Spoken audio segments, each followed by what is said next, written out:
Thank you, Jesus. Thank you, Father. Thank you, Holy Spirit, my helper. Cleanse our hearts with your precious blood, Lord. Cleanse our minds with your precious blood. Cleanse our bodies with your precious blood. Cleanse us from all sin, from all iniquity, from all transgression. Purify us, sanctify us. And Michael the Archangel. Mother Mary, come with an army of angels using the flaming sword of God. Cut every bondage. அனைத்து கட்டுகளும் முட்டைக்கப்படுத்த மதவரே. Cut every bondage, Father, in the mighty name of Jesus. In the mighty name of Jesus. I command every unclean spirit to leave us. Fill us with your wisdom, knowledge, understanding, Father, in the name of Jesus we pray. ஆண்டவரே தியானிக்கும் போது எங்களோட வழி நடத்தும் ஆண்டவரே, வார்த்தை தியானிக்கும் வழியாக எங்களை வழி நடத்தும். இயேசுவே நன்றி. ஹalleluya. Praise the Lord. Praise you, Jesus. Thank you, Jesus. ஜீவ தண்ணீரை ஊற்றும் ஆண்டவரே, இயேசுவே நன்றி. Hallelujah. Praise the Lord.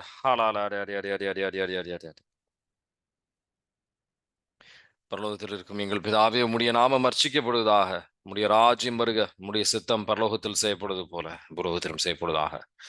எங்கள் அனுதின உணவை எங்களுக்கு இன்று அளித்தருளும். எங்களுக்கு தீமைகள் செய்தவர்களை நாங்கள் பொறுப்பது போல எங்கள் பாவங்களை பொறுத்தருளும். எங்களை சோதனை விழவிடாவையும் தீமிலிருந்து விடுவித்தருளும். ஆமென். Mother Mary, intercede for us. Hail Mary, full of grace, Lord is with thee. Blessed are you amongst women. Blessed is the fruit of thy womb, Jesus. Holy Mary, Mother of God, pray for us sinners, now and at the hour of our death. Amen. Amen. Praise the Lord. 1 அரசர்கள் இன்னைக்கு 9வது அதிகாரம் 10வது அதிகாரம் தியானித்து கொண்டிருக்கின்றோம். 1 அரசர்களில் இன்னும் சில விஷயங்கள் நம்ம தியானிக்கும் போது, முக்கியமாக 4வது வசனமும் 5வது வசனமும் நம்ம தியானிக்கும் போது நம்ம பார்க்கலாம் எப்படி கடவுள் தாவீது செய்த நன்மைகளை மட்டும் அவர் சொல்றாரு. தாவீது செய்த நன்மைகளை மட்டும் தான் அவர் அங்க வெளிப்படுத்துகிறார். அதை பத்தி மட்டும் தான் அவர் பேசுறார். அது ஒரு ஆச்சரியத்துக்குரிய ஒரு விஷயம். ஏன்னா நமக்கு அவர் செய்த ஒரு பத்ஷிபாவோட செய்த தவறுகள், விபச்சாரம், அப்புறம் ஏமாற்றி யூரியாவை கொலை செய்வது, பலவிதமான தவறுகள் வழியாக அவர் பல பாவங்கள் செய்து கடவுளை விட்டு விலகி சென்றிருக்கின்றார். அதுக்காக பல தண்டனைகள், வேதனை அனுபவிச்சிருக்கிறார். ஆனாலுமே 1 அரசர்கள் 9வது அதிகாரத்துல 4ம் 5ம் எடுத்து நம்ம வாசிப்போம். அங்க சாலமோனை ஆண்டவர் நேரடியாக காட்சியோட வழி நடத்தும் போது அவர் சொல்ற வார்த்தைகளை நம்ம நல்லா கவனிக்க வேண்டியிருக்கு. 1 அரசர்கள் 9வது அதிகாரத்துல 4ம் 5ம் வாசிக்கிறீங்களா?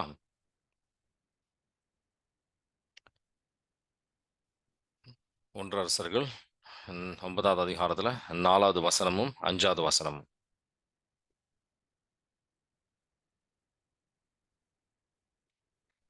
எவ்வளோ பெரிய பாவங்களாக இருந்தாலும் வாசி.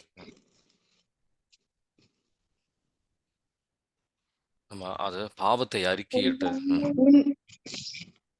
உன் தந்தை தாவீதை போல் மன தூய்மையுடனும் நேர்மையுடனும் நான் கட்டளையிட்ட அனைத்தையும் கடைபிடித்து நான் கொடுத்த நியமங்களுக்கும் நீதி சட்டங்களுக்கும் ஏற்ப என் முன்னிலையில் நீ நடப்பாய் ஆகில் இஸ்ரேலின் அரியணை வீற்றிருக்க ஒருவன் இல்லாமல் போக மாட்டான் என்று உன் தந்தை தாவீதுக்கு நான் சொன்னபடி இஸ்ரேலின் மீது உன் ஆட்சி என்னென்று நிலைக்குமாறு செய்வேன்.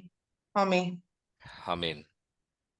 தாவீதை பத்தி ஒரு குறையும் ஒரு தவறும் அவர் சொல்றது கிடையாது. ஏன்னா அதுக்கெல்லாம் அவரு குற்ற உணர்வை வச்சுக்கல. அவர் பாவத்தை அறிக்கையிட்டு ஆண்டவர்கிட்ட மன்னிப்பை கேட்டு அந்த பாவத்திற்கு கழுவாயும் செஞ்சிருக்கிறார். அதனால அந்த பாவங்கள்லாம் கடவுளின் மனதிலையும் இல்லை, நம்ம மனதிலையும் இருக்க வேண்டிய அவசியம் கிடையாது. பல நேரத்துல குற்ற உணர்வுகள் நம்மளை விட்டு நம்ம அகன்று செல்லாத நம்ம அத பாவத்தை நம்ம உள்ள இன்னும் வைத்திருக்கின்றோம். குற்ற உணர்வு வழியாக விவிலியத்துல மட்டும் கிடையாது. நீங்க சைக்காலஜிலையும் மெடிசன்லையும் சொல்ற என்ன விஷயம் என்னன்னா, அது நம்மளை ரொம்ப வேதனைகள் உள்ளாக்கும் அப்படின்னு சொல்லி. நம்ம பாவத்தின் வழியாக ஆண்டவர் எப்பவுமே நம்ம முன்னோக்கி நம்ம நம்ம வாழ்க்கையில நடக்க போற நல்ல விஷயங்களை அவர் வெளிப்படுத்துவார்.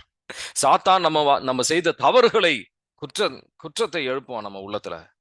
இது நம்ம தெளிவாக இன்னும் ஆழமாக புரிந்து கொள்ள வேண்டி இருக்கின்றது. திருப்பாடல் 103ல 12வது வசனம் பல நேரத்தில் நம்ம அது தியானித்திருக்கின்றோம். ஆனா இன்னொரு வாட்டி அதை வாசிப்போம். திருப்பாடல் 103ல 12வது வசனம். வெகு தூரத்துக்கு நம்ம பாவத்தை நம்ம அறிக்கையிட்டு நம்ம அதுக்காக கழுவாய் செய்யும் போது இல்ல, அது ஆண்டவரோட புத்தகத்தில் இல்ல, வாழ்வின் புத்தகத்தில் அது கிடையாது. திருப்பாடல் 103ல 12வது வசனம் வாசிக்கிறீங்களா? மேற்கினின்று கிழக்கு எத்துணை தொலைவில் உள்ளதோ அத்துணை தொலைவிற்கு நம் குற்றங்களை நம்மிடமிருந்து அவர் அகற்றுகின்றார். ஆமென். ஆமென். ஏசாயா 43வது அதிகாரத்துல 25வது வசனம். அவரே செய்கின்ற ஒரு வேலை அது. அவரே செய்கின்றார் நமக்காக, நம்ம மேல இருக்கின்ற அன்புனால. ஏசாயா 43ல 25வது வசனம் வாசிக்கிறீங்களா? நான் ஆம் நானே உன் குற்றங்களை என் பொருட்டு துடைத்தளிக்கின்றேன். உன் பாவங்களை நினைவு கொள்ள மாட்டேன். ஆமென். ஆமீன். பாவங்களே அவர் வந்து மனசுல வைக்கிறது கிடையாது. அத நம்ம இங்க வந்து புரிஞ்சுக்கணும் நம்ம. முக்கியமா. ஆ ஆனாலும் நம்ம குற்ற உணர்வு நம்மள விடுவது கிடையாது. அதான் நம்ம இன்னைக்கு முக்கியமா சிந்திக்க போற விஷயம். அதோட விளைவுகள் என்ன? சைக்காலஜில வந்து கூகுள் பண்ணி பார்த்து பாருங்க. அதோட விளைவுகள் என்ன? 1 நமக்கு உள்ள அந்த ஒரு துக்கம், இந்த குற்ற உணர்வுகள் வழியாக நம்ம சில நேரத்துல நம்மளே மன்னிக்கிறது கிடையாது. அத ஆண்டவர் மன்னித்திருந்தாலும், ஆண்டவர் அத மறந்திருந்தாலும், நம்மளே வந்து மன்னிக்காத விதத்தில் நம்ம இருக்கிறோம். ம்.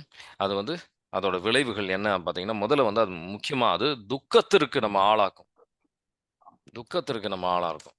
ஆ அது நம்ம கவனமாக இருக்கணும். இந்த துக்கத்துக்கு நம்மள ஆளாக்கக்கூடாது அப்டின்ட்டு. ஒரு அவமானத்திற்கு நம்ம உள்ளாக்கும். அவமானமா இருக்கும். நம்ம இதெல்லாம் செஞ்சுட்டோமே அப்டின்னு சொல்லி. நம்ம துக்கம், அவமானம் நம்ம வந்து ஆ அது மட்டும் இல்ல. வருத்தங்கள், வருத்தங்கள் நமக்குள்ள. அதுக்கப்புறம் நம்மளே வந்து ஒரு செல்ஃப் கண்டம்னேஷன். ம். நம்மளே வந்து தண்டிக்கின்ற விதத்துல நம்ம வந்து செய்வோம். அது வந்து நம்ம ஒரு சமாதானத்துல நம்ம விடாது. நம்ம ஒரு ஒரு மரியாதை நமக்கு மேலே வந்து ஒரு செல்ஃப் வொர்த், செல்ஃப் மரியாதை இருக்காது. நம்மளே வந்து ஒரு தரைக்குறைவாக நம்ம சிந்திக்கின்ற ஆ விதத்தில் இந்த குற்ற உணர்வு நம்மள விடுவதற்கு வாய்ப்பு இருக்கு. அது மட்டும் இல்ல, பலவிதமான மன உளைச்சல்களுக்கு நம்ம ஆளாகலாம். நம்ம அ அதனால நம்ம என்ன சொல்லணும்னா, ஒரு மன உளைச்சல், நம்ம ஒரு ஒரு ஸ்ட்ரெஸ், ஒரு ஆங்ஸைட்டி நம்ம உள்ள வந்து ஒரு கவலைகள் அதிகமா இருக்கும். ம். நம்ம இந்த அன்புக்கு நம்ம வந்து ஒரு தகுதி இல்ல அப்படின்ற ஒரு எண்ணங்கள் நமக்குள்ள வருவதற்கு வாய்ப்பு இருக்கு. நம்மளையே நம்ம ஏற்றுக்கொள்ளாத ஒரு நிலைக்கு நம்ம செல்வதற்கு வாய்ப்பு இருக்கு. குற்ற உணர்வுக்கு நம்ம இடம் நம்ம வாழ்க்கையில குடுத்தோம் அப்படின்னு சொன்னா, பல உறவுகளுக்கு வந்து நம்பிக்கை இருக்கு. நம்ம நம்பிக்கை இருக்காது. ஏன்னா, நம்ம மேலேயே நமக்கு நம்பிக்கை இல்ல. மற்றவங்களையும் நம்மளால நம்பிக்கை வைக்க முடியாது. அந்த மாரி சில விளைவுகள் இருக்கு இந்த குற்ற உணர்வு ஓட பிரச்சனையினால. மற்றவங்களோட ஒரு நல்ல உறவுல அத வளருகின்ற விதத்துக்கு நம்மளால வர முடியாது. அ நம்மளே தண்டிப்பதற்கு நம்மள தண்டிப்பதற்கு வாய்ப்பு உண்டு. பலவிதமான சில பேர்லாம் பார்த்துருக்கேன். இந்த பிளேடெல்லாம் எடுத்து கைய அறுப்பது, அந்த மாரி பலவிதமான தண்டிப்பதனால அவங்களுக்கு அவங்களுக்கு ஒரு ஆறுதல். அது அந்த மாரி வந்து ஆண்டவர் விரும்புவது கிடையாது. சாத்தான் நம்ம மனதில கொண்டு வருகின்ற தவறான எண்ணங்கள் வழியாக வருகின்றது. அவங்களே வந்து குத்தம் சொல்லிக்குவாங்க. நான் அந்த மாரி செஞ்சிருக்க கூடாது. செஞ்சதுனால தான் இந்த மாரி ஆச்சு அப்படின்னு சொல்லி. ஆ அது மட்டும் இல்ல. சரீர விதமாகவும் இந்த பிரச்சனைகள், இந்த குற்ற உணர்வு அப்படின்றது பலவிதமான பிரச்சனைகள் தரும் அப்படின்னு சொல்லி அத ப்ரூவன். அதெல்லாம் வந்து ஒரு ஃபேக்டர். சைக்காலஜிக்கலா வந்து அ பிசியோலாஜிக்கலா வந்து அவங்க சொல்லியிருக்கிறாங்க. தலைவலிகள், அப்புறம் சில விதமான ஒரு டயர்டா இருக்கும். எப்பவுமே வந்து ஒரு நல்ல ஒரு அ முடிவுகள்லாம் எடுக்க முடியாது. அ இந்த இந்த விதமான ஸ்ட்ரெஸ், இந்த ஆங்ஸைட்டி எல்லாம் உள்ளேயே வச்சுக்கிட்டு, நமக்குள்ள வந்து அந்த ஒரு மன உளைச்சல் உள்ளேயே இருக்கிறதுனால, வயித்துல நெறைய பிரச்சனை வரும்னு சொல்லுவாங்க. கேஸ்ட்ரோ இன்டெஸ்டைன்ல பிரச்சனைகள்லாம் வரும் அப்படின்னு சொல்லுவாங்க. வயித்துல வந்து சரியா சாப்பிட முடியாது. வயிறு எப்பவுமே நரம்புடா மாரி இருக்கும். இந்த மாரி நெறைய பிரச்சனைகள் வரும். நம்ம அ அ நோய்கள் ரொம்ப எளிதாக நம்ம இம்யூன் சிஸ்டம் அஃபெக்ட் ஆகும்னு சொல்லுவாங்க. நோய்கள் ரொம்ப எளிதாக வருவதற்கு வாய்ப்பு இருக்கு. குற்ற உணர்வுனால நம்ம வந்து முடிவெடுப்பதற்கு நம்ம வந்து ரொம்ப தயக்கப்படுவோம். முடிவெடுக்க முடியாது. சரியா? நம்ம அ நம்ம மென்டல் ஹெல்த்லயும் வந்து நெறைய பிரச்சனைகள் வருவதற்கு வாய்ப்பு உண்டு. டிப்ரஷன் அந்த மாரி பலவிதமான பிரச்சனைகளுக்கு இந்த குற்ற உணர்வு நம்ம வந்து நம்ம நம்ம வாழ்க்கையில அனுமதிக்கக் கூடாது. ஆண்டவர் முழுமையாக எல்லா பாவத்தையும் மன்னிக்கின்றவர். நம்ம பாவத்தை பார்த்து அவர் நடப்பது கிடையாது. அவரோட நம்ம இயலாமையை புரிந்து கொள்கின்றவர். எப்படி தாவீது வந்து முழுமையாக அவரு பாவத்தை மன்னிக்கின்றாரோ, அதேபோல் எந்த பாவம் நம்ம செய்தாலும் சரி, அவரு வந்து மன்னிப்பார். நம்ம சில நேரத்துல சிந்திக்கிறோம். அப்ப நான் எத்தன வாட்டி தான் இந்த பாவம் செஞ்சாலும், அந்த ஆண்டவர் மன்னிச்சுக்கிட்டே இருப்பாரா? அதுக்கு ஒரு நீதியே இல்லையா அப்படின்னு சிந்திக்கிறது வாய்ப்பு இருக்கு. எப்படி அவர் நம்ம கிட்ட வந்து மற்றவங்களோட பாவத்தை எண்ணற்ற வாட்டி அவர் மன்னிக்க சொல்றாரோ, அதே மாதிரி எண்ணற்ற வாட்டி நம்ம பாவத்தையும் அவர் மன்னிப்பார். எத்தனை வாட்டி என் சகோதரனை நான் மன்னிக்கணும் அப்படின்னு சொல்லி பேதுரு கேட்கிறாரு. அதுக்கு அவர் கணக்கெல்லாம் கொடுக்கறது கிடையாது. முழுமையாக எல்லா சூழ்நிலையும் நீ மன்னிக்கணும்னு சொல்லும்போது, அதே மாதிரி அவர் வந்து கனிவுள்ளவர். அவர் நம்மளை மன்னிப்பார், நிறைவாக மன்னிப்பார். ஏன்னா நம்ம இந்த இந்த மன்னிக்கிறது ஐ மீன் இந்த குற்ற உணர்வோட பிரச்சனை அவருக்கு தெரியும். நம்மளை அவரை விட்டு விலகி செல்வதற்கு இந்த குற்ற உணர்வு ரொம்ப எளிதாக நம்ம விலகி செல்லலாம். ஏன்னா இந்த குற்றத்தை நமக்கு தெரியும், நம்ம கடவுள்கிட்ட இருந்து மறைக்க முடியாது அப்படின்னு சொல்லி. திருப்பாடல் 139 1-4 வரைக்கும் வாசிப்போம். அதுல தெளிவாக ஆண்டவர் நம்மளை சீர்தூக்கி பார்க்கின்றார். நம்ம செய்கின்ற அனைத்தும் அவருக்கு தெரியும். நம்ம எங்கெங்க போறோமோ நம்ம வந்து அவரை விட்டு ஒழிய முடியாது அப்படின்னு சொல்லி நமக்கு தெரியும் அப்படின்னு தெரியும் அவருக்கு. திருப்பாடல் 139 1-4 வரைக்கும் வாசிக்கிறீங்களா? ஆண்டவரே, நீர் என்னை ஆய்ந்து அறிந்திருக்கின்றீர். நான் அமர்வதையும் எழுவதையும் நீர் அறிந்திருக்கின்றீர். என் நினைவுகளை எல்லாம் தொலையிலிருந்தே விழித்துணர்கின்றீர். நான் நடப்பதையும் படுப்பதையும் நீர் அறிந்துள்ளீர். என் வழிகள் எல்லாம் உமக்கு தெரிந்தவையே. ஆண்டவரே, என் வாயில் சொல் உருவாகும் முன்பே அதை முற்றிலும் அறிந்திருக்கின்றீர். ஆமென். ஆமீன். சொல் உருவாகும் முன்பே அவர் அறிந்திருக்கின்றார். ஒன்னும் வந்து ஆண்டவரோட கண்ணை விட்டு மறைந்து நம்மளால ஒன்றும் செய்ய முடியாது. குற்ற உணர்வோட இன்னொரு பிரச்சனை, அடுத்த பிரச்சனை என்னன்னா, நம்ம நம்ம செய்த பாவத்தை விட்டு நம்மளாலே வந்து ஒழிய முடியாது. நம்ம அன்றாட நாள் அந்த நமக்குன்னு ஒரு மனசாட்சி அப்படின்னு சொல்லி ஒண்ணு இருக்கு. அதை நம்ம அப்பப்போ வந்து நம்ம இந்த மாதிரி செஞ்சுட்டியே அப்படின்னு சொல்லி குற்றம் சாட்டுவதற்கு அந்த மனசாட்சி குற்றம் சாட்டாம இருக்காது. சில பேருக்கு ஆமா உண்மைதான். சில பேருக்கு இந்த மனசாட்சியில அவங்க செய்தது என்ன தவறு அப்படின்னு சொல்லி அவங்களுக்கு உணர்வே வராது அப்படின்றது உண்மைதான். ஆனா எல்லாரும் அப்படி கிடையாது. எல்லாரும் அப்படி கிடையாது. ஆனா ஏன்னா கடவுளுக்கு எதிராகவும் மனிதனுக்கு எதிராகவும் நமக்கு எதிராகவே நம்ம சில பாவங்கள் நம்ம செய்து கொண்டிருக்கின்றோம் அப்படின்றத நம்ம அந்த குற்ற உணர்வு நம்மளை விடாது. சில நேரத்துல குற்ற உணர்வு இருக்கலாம். ஆனா நம்ம குற்றம் செஞ்சிருக்க மாட்டோம். சில நேரத்துல குற்றம் இருக்கும். அப்புறம் குற்ற உணர்வு நம்ம வந்து இல்லாம கூட இருக்கலாம். இருக்கு. எல்லாம் ஒரு ஆனா எந்த அளவுக்கு நம்ம கடவுள் ஆண்டவரை அணுகி செல்கின்றோமோ, குற்றங்கள் இன்னும் ஆண்டவர் வந்து அதிகமாக நம்ம வந்து உணர்வதற்கு வாய்ப்பு அதிகம்.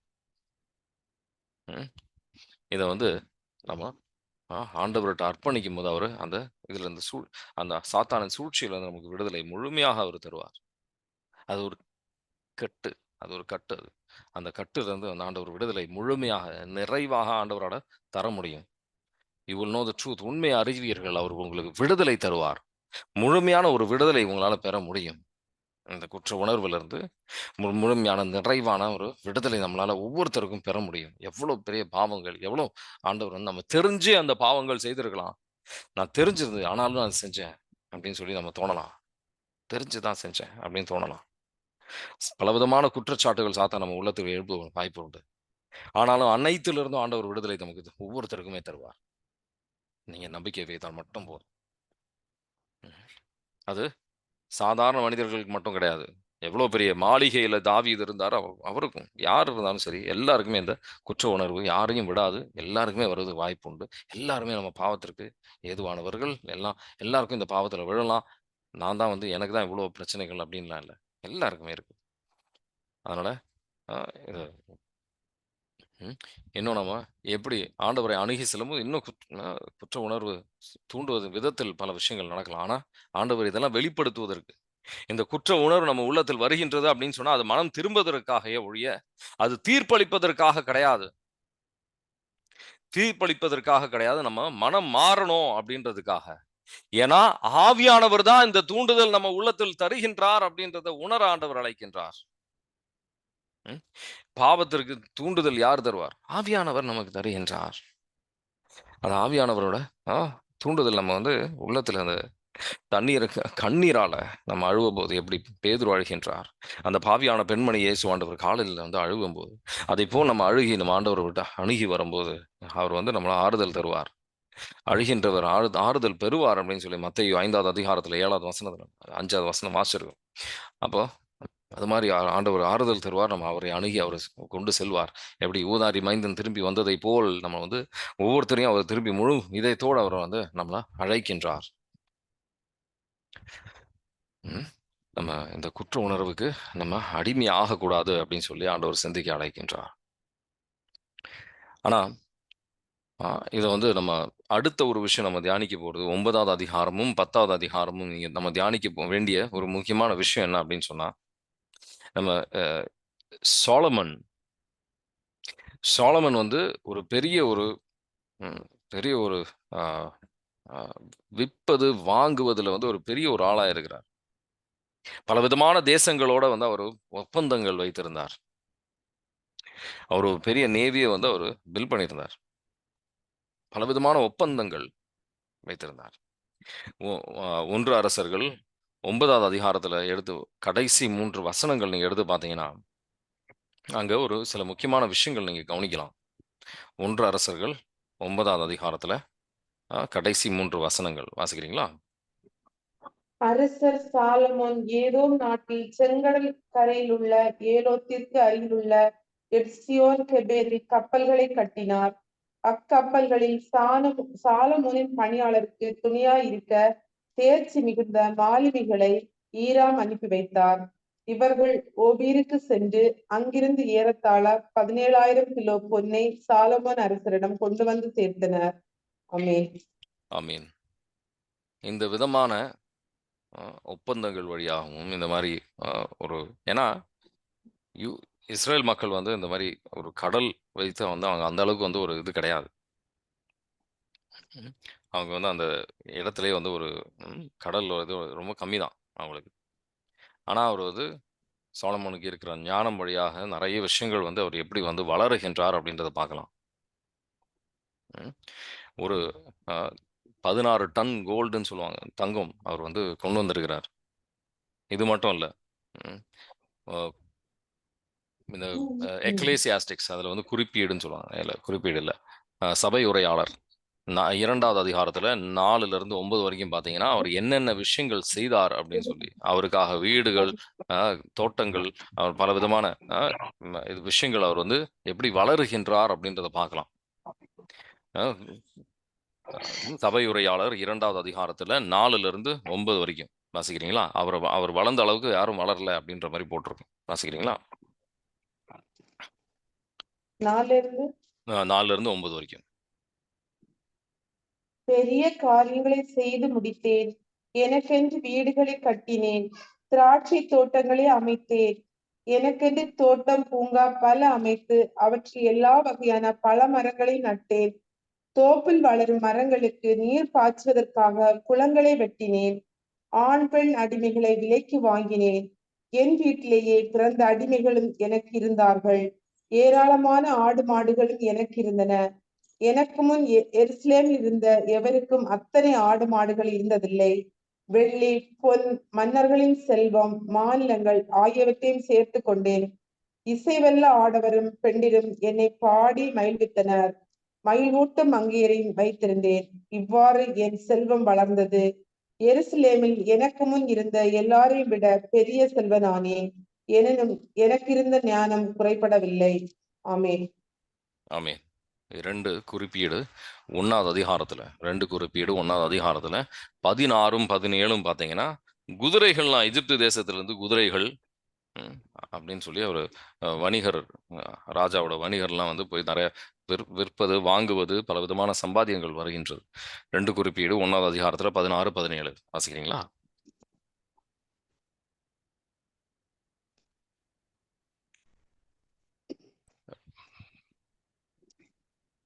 சாலமோனின் குதிரைகள் எகிப்திலிருந்தும் கேவேயில் இருந்தும் வந்தவை. அரச வணிகர்கள் சிலிசியாவிலிருந்து குறிப்பிட்ட விலைக்கு வாங்கி வந்தனர். அவர்கள் தேர் ஒன்றிற்கு 600 செக்கேல் எனவும் எகிப்திலிருந்து விலைக்கு வாங்கினர்.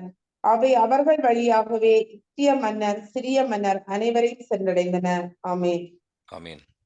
இந்த அளவுக்கு வளர்ந்த மனிதன் வந்து 1 அரசர்கள் 10வது அதிகாரத்துல வந்து ஷீபா குவீன் ஆஃப் ஷீபா வந்து ஷெபா அவங்க வந்துட்டு சாலமன் வந்து கிட்ட வந்து அவரோட பேரை கேட்கணும் அப்படின்றதுக்காக அவரோட இவர் பல விதமான சோலமனை பத்தி பல விதமான விஷயங்கள் கேட்டு அவர் வந்து ஞானத்தை சோதிக்க வருகின்றார். பல விதமான விஷயங்கள் சாதாரண பல விதமான தங்கமும் அவங்களே வந்து நிறைய செல்வாக்கு இருக்கின்றவர்கள். நிறைய காசுகளோட வராங்க அவங்க. சோலமனோட வீடு, அந்த கோயில் எல்லாத்தையும் அவங்க ஆராதனை எல்லாம் வந்து அவங்க பார்த்துட்டு அவங்களுக்கு இருந்த ஆணவம்லாம் ஒண்ணுமே இல்லாம ஆயிடுச்சு. நான் வந்து கேட்டதை விட மிகுதியாக நான் இங்க பார்க்கிறேன் அப்படின்னு அவங்க சொல்றாங்க. உங்க கூட இருக்கிறவங்கலாம் எல்லாருமே வந்து சந்தோஷமா இருப்பாங்க போல அப்படின்ற மாதிரி அவங்களுக்கு ஒரு நம்பிக்கை. ராஜாவுக்கும் நிறைய விஷயங்கள் அவங்க தராங்க. ராஜாவும் வந்து இவங்களுக்காக பல விஷயங்கள் தரவும் செய்றாங்க. அந்த ஆனா இவ்வளோ விஷயங்கள் நம்ம பார்த்தோம். எந்த அளவுக்கு வந்து வளருகின்றார் பொருளாதாரத்திலையும் எல்லாத்துலயும் வந்து அவர் வளர்ந்திருக்கிறார். ஆனா நம்ம ஒரு சிந்திக்க வேண்டிய விஷயம். சபையுரையாளர்ல சாரி நீதி இந்த ப்ராவர்ப்ஸ்லயும் சரி, சபையுரையாளர்லயும் சரி நீங்க பார்க்கலாம். ப்ராவர்ப்ஸ் 15வது அதிகாரத்துல 16ம் 17ம் என்ன நம்ம கையில இருக்குன்றதை விட நிம்மதியோட ஆண்டவர் நம்ம கூட இருக்கிறாருன்னா அதுல வந்து இருக்கிற ஒரு சந்தோஷம் வேற எதுலையும் கிடையாது. ப்ராவர்ப்ஸ் 15வது அதிகாரம் 16ம் 17ம் வாசிக்கிறீங்களா? பெரும் செல்வம் அதனோடு கவலையும் இருப்பதை விட சிறு தொகையும் அதனோடு ஆண்டவரிடம் கொள்ளும் அச்சமும் இருப்பதே மேல்.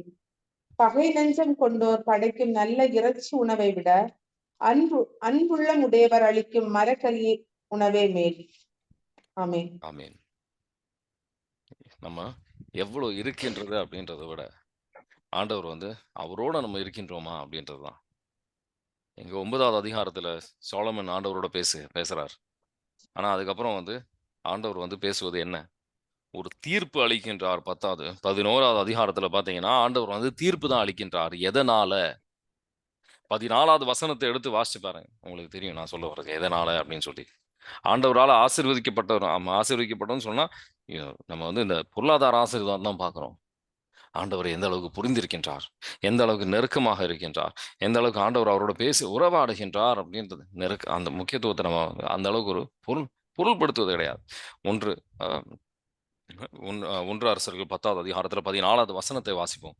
இதுல இன்னும் ஆழமான விஷயங்கள் நம்ம புரிஞ்சுக்கலாம். ஒன்று அரசர்கள் 10வது அதிகாரத்துல 16 வாசிக்கிறீங்களா? 14. சாலமோனுக்கு ஆண்டுதோறும் வந்து கொண்டிருந்த பொன்னின் நிறை ஏறத்தாழ 27,000 கிலோ. 14 14. 14 இது. எத்தனை எத்தனை கிலோ போட்டிருக்கு? ஏறத்தாழ 27,000 கிலோ. ஓகே. அது வந்து இங்கிலீஷ்ல பார்த்தீங்கன்னா இன்னும் கொஞ்சம் தெளிவா இருக்கும். 666 தாலந்து கோல்டு. அது வந்து கன்வெர்ட் பண்ணி போட்டிருக்கிறாங்க. இத்தனை கிலோ அப்படின்னு சொல்லி. ஆனா, அந்த உண்மையான ஒரு எண்ணம் அப்படின்னு பார்த்தீங்கன்னா, எண்ணிக்கை எப்படின்னா, அது எவ்வளோ வெயிட்ன்றது நம்ம முக்கியம் கிடையாது. அதுல போட்டிருக்கிற நம்பர் அது பயன்படுத்தி இருக்கின்ற நம்பர் அப்படின்றது 6 அப்படின்றது ரொம்ப முக்கியமான நம்பர். 666. இது வந்து இந்த விலங்கை குறிக்கின்றது அப்படின்னு சொல்லி திருவெளிப்பாடுல போட்டிருக்கும். இதோட அர்த்தம் என்ன அப்படின்னு நம்ம தெளிவாக புரிஞ்சுக்கணும். இங்கிலீஷ் பிபிலியத்துல பார்த்தீங்கன்னா உங்களுக்கு 666 666 தாலந்து கோல்டு அப்படின்னு சொல்லி போட்டிருக்கும். சரிங்களா? இந்த 666 ஓட முக்கியத்துவம் என்ன அப்படின்னு பார்த்தீங்கன்னா, இது ஹெப்ரேய மொழியில பார்த்தீங்கன்னா அதுல வந்து குட், பெட்டர், குட்டை விட மேலானது ஒரு பெட்டர் அப்படின்றது, பெட்டரை விட மேலானது பெஸ்ட் அப்படின்னு சொல்லுவாங்க. இது நல்லது, இதை விட மேலான ஒரு நல்லது ஒன்று இருக்கு, அதை விட மேலானது ஒன்று அப்படின்ற வார்த்தைகள் கிடையாது. அதனால என்ன சொல்லுவாங்கன்னா தூய மனிதர் அப்படின்னு சொல்லுவார் வாய்ப்பு, ஹோலி மேன் அப்படின்னு சொல்லுவாங்க. ஆனால் கடவுளுக்கு மட்டும்தான் தூயவர் தூயவர் தூயவர் அப்படின்னு சொல்லி ஏசாயா புத்தகத்திலையும் பார்க்கலாம். நீங்க வந்து பல இடத்துல பார்ப்பீங்க. திருவெளிப்பாடு 4வது அதிகாரத்துல 4:5. ஸோ தூயவர் தூயவர் தூயவர் 3 மடங்கு அவர், அதை விட மேலான ஒரு தூய்மை கிடையாது அப்படின்றது ஒரு முழுமையை குறிக்கின்றது. தூய்மையில ஒரு முழுமையை குறிக்கின்றது. அதை நீங்க ஒப்பிட்டு இதை பார்த்தீங்கன்னா இந்த 666க்கு ஒரு அர்த்தம் இருக்கின்றது. 6வது நாளில் இந்த விலங்கை வந்து படைத்தார் ஆண்டவர். விலங்கோட சேர்த்து மனிதனையும் வந்து 6வது நாள் படைக்கின்றார். ஆனா மனிதன் படைக்கப்பட்டது 7வது நாளுக்காக. 6வது நாள்ல யாரு படைத்தார்? விலங்குகள் படைக்கப்பட்டது. 6வது நாள் தான் மனிதனும் படைக்கப்படுகின்றான். ஆனா அவன் 7வது நாளுக்காக, கடவுளோட ஒரு உறவாடுவதற்காக அவன் படைக்கப்பட்டான். புரியுதுங்களா? அது வந்து இவரு முழுமையாக இந்த உலக சார்ந்த விஷயத்திற்கே ஒரு முக்கியத்துவம் குடுத்து, எந்த அளவுக்கு ஒரு கடவுளை விட்டு விலகி செல்கின்றார் அப்படின்றத நம்ம புரிஞ்சுக்கலாம்.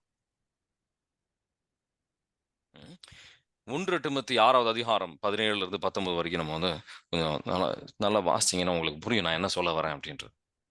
1 அரசர்கள் இது பிராக்டிகலாக அவரை எதனால இவ்வளவு பிரச்சனைகள், இது வந்து இது ஒரு தப்பு, இது ஒரு மிகப்பெரிய தவறு. செல்வம் அப்படின்றது தவறு கிடையாது.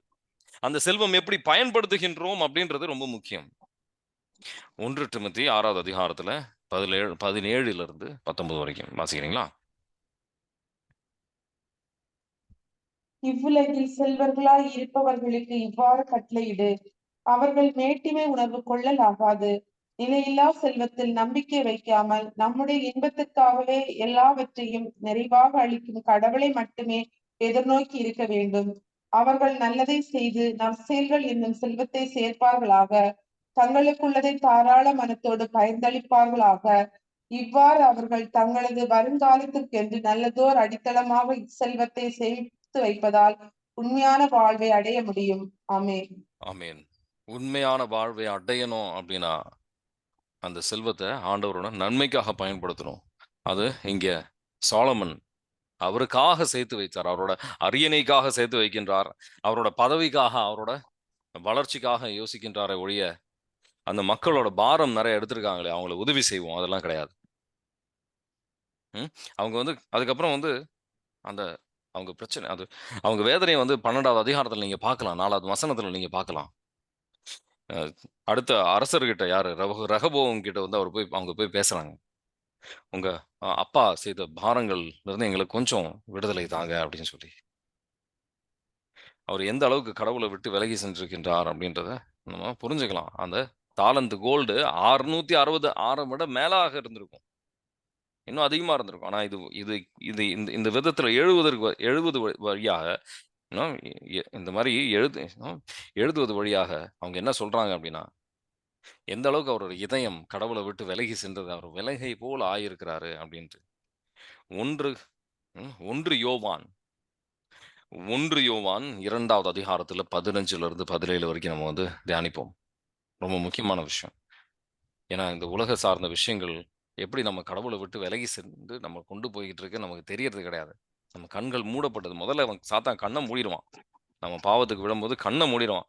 நம்ம என்ன தவறு செய்றோம்னு தவறு மாதிரியே தெரியாது. 1 யோவான் 2வது அதிகாரத்துல 15லிருந்து 17 வரைக்கும் வாசிக்கிறீங்களா? உலகின் மீதும் அதிலுள்ளவை மீதும் அன்பு செலுத்தாதீர்கள். அவ்வாறு அன்பு செலுத்துவோரிடம் தந்தையின்பால் அன்பு இராது. ஏனெனில் உலகு சார்ந்தவையான உடல் ஆசை, இச்சை நிறைந்த பார்வை, செல்வ செருக்கு ஆகியவை தந்தையிடமிருந்து வருவன அல்ல. அவை உலகிலிருந்தே வருபவை. உலகம் மறைந்து போகிறது, அதன் தீய நாட்டங்களும் மறைந்து போகின்றன. ஆனால் கடவுளின் திருவுளத்தை நிறைவேற்றுபவர் என்றும் நிலைத்திருப்பார். ஆமென். ஆமீன். காசு வந்து நேர்மையா சம்பாதிப்பது தப்பு கிடையாது. ஆனா எதற்காக? ஆனா இதெல்லாம் இருந்தா தான் நான் வந்து கல்யாணம் பண்ணிப்பேன். இந்த அளவுக்கு சம்பளம் இருக்கணும். அப்பதான் நான் கல்யாணம் பண்ணிப்பேன். இது மாரி இவ்வளோ சம்பாத்தியம் இருக்கணும். அப்பதான் நான் வந்து குழந்தை வந்து பெத்துக்குவோம். ஏன்னா ஃபினான்ஷியல் ஸ்டெபிலிட்டி அதுக்கப்புறம் தான் ஆண்டவர் மேல நம்பிக்கை கிடையாது அதுல. அது ஆண்டவர் மேல நம்பிக்கை இருக்கின்றது இல்ல அப்படின்றது தான் அர்த்தம். இந்த அளவுக்கு நான் வளர்ந்ததுக்கப்புறம், இந்த அளவுக்கு நான் ஆனதுக்கப்புறம், அது எவ்வளோ வயசானாலும் பிரச்சனை கிடையாது. நான் இன்னும் அது ரொம்ப முக்கியம். நான் வந்து ஒரு கஷ்டத்துல வளர்ந்துட்டேன். என் குழந்தைங்களுக்கு அந்த மாரிலாம் இருக்கக்கூடாது. அதெல்லாம் வந்து ஆண்டவருக்கு ஏற்றபடியான சிந்தனையே கிடையாது. ஆண்டவர் மேல நம்பிக்கையே இல்ல அதுல. 1 டிமோத்தி 6வது அதிகாரத்துல இப்ப 7லிருந்து 10 வரைக்கும் நம்ம வாசிச்சு இத முடிச்சுக்குவோம். ஆனா, முக்கியமா சொல்ல வேண்டியது என்னன்னா, அ சபை உரையாடல்ல அவரே வந்து நெறைய இடத்துல சொல்லியிருப்பாரு. நல்ல விஷயங்கள வாங்குறதுக்கு காசு தேவ. ஆனா, நல்ல விஷயங்கள நம்ம இழக்கக்கூடாது அதனால. நம்ம 1 குறிப்பீடு 1 டிமோத்தி 6வது அதிகாரத்துல 7லிருந்து 10 வரைக்கும் வாசிக்கிறீங்களா? உலகிற்கு நாம் எதையும் கொண்டு வந்ததில்லை. உலகத்தை விட்டு எதையும் கொண்டு போகவும் முடியாது. எனவே உணவும் உடையும் நமக்கு இருந்தால் அவற்றில் நாம் மனநிறைவு கொள்வோம். செல்வத்தை சேர்க்க விரும்புபவர்கள் சோதனையாகிய கண்ணியில் சிக்கிக் கொள்கிறார்கள். அறிவீனமான தீமை விளைவிக்கக்கூடிய பல்வேறு தீய நாட்டங்களில் வீழ்ந்து விடுகிறார்கள். இவை மனிதரை கேட்டிலும் அழிவிலும் ஆழ்த்துவை. பொருள் ஆசையே எல்லா தீமைகளுக்கும் ஆணிவேர். அந்த ஆசையால் சிலர் விசுவாசத்தினின்று பிறழ்ந்து திரிந்து பல வேதனைகளை தாங்களாகவே தங்கள் மேல் வருவித்துக் கொள்கிறார்கள். ஆமீன். ஆமீன். இந்த உலகமே நம்ம ஆதாயமாக இருந்தா நம்ம வந்து ஆனா நம்ம ஆன்மாவே நம்ம நஷ்டப்படுத்திட்டோம். நம்ம ஒரு பயனுமே கிடையாது. இயேசுவானவர் தெளிவாக மத்தேயு 16:26 சொல்லியிருக்கிறார். அதை மனதில் வைத்து ஒரு நிறைவான ஒரு வாழ்க்கைக்காக ஆவியானவர் அந்த மட்டும்தான் அந்த நிறைவு தர முடியும். உள்ளத்தை அர்ப்பணிப்போம். ஆண்டவரே, பல சூழ்நிலையில் அந்த நிறைவுக்கு பதிலாக நீங்க தருவது நிறைவு பதிலாக இந்த உலக சார்ந்த பொருட்கள்ல ஒரு நிறைவை நாங்கள் வந்து தேடி அலைந்திருக்கின்றோம். எங்களை மன்னியும். உம் ரத்தத்தால் எங்களை கழுவும் ஆண்டவரே. எங்களை தூய்மையாக்கும்.